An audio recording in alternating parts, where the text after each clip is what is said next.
দেখুন, সবগুলো দল ফ্যাসিস্টের দোসর গালি দিলেই বা কি যায় আসে, বা সবগুলো দল মিলে যদি বাদ করে দিতে চায় তাহলেও লিগালি কি দায় আসে? মেজরিটেরিয়ান রুল তো এটা না যে আপনি 99টা দল মিলে বলবে একটা দলকে বাদ দিয়ে দেন।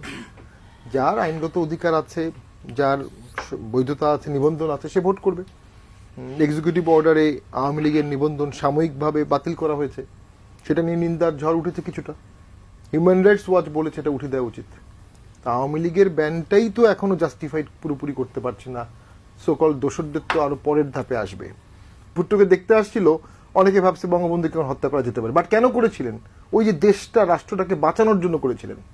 আবার কি সাহসী কাজ করেছিলেন, যে ইন্ডিয়ার সহযোগিতায় বাংলাদেশ স্বাধীনতা লাভ করলো, উনি প্রথম কথা বললেন আপনার আর্মি সরিয়ে ফেলেন, প্রথম কথা। এবং ইন্দিরা গান্ধীর সামনে এটা বলা কোনো টম ডিক হেরির কথা না। হেনরি কিসিঞ্জার বলতেন যে সারা পৃথিবীর সব ডিপ্লোম্যাটের সাথে আমি হ্যান্ডেল করতে পারি, ওই মহিলার সাথে গেলে আমার Likey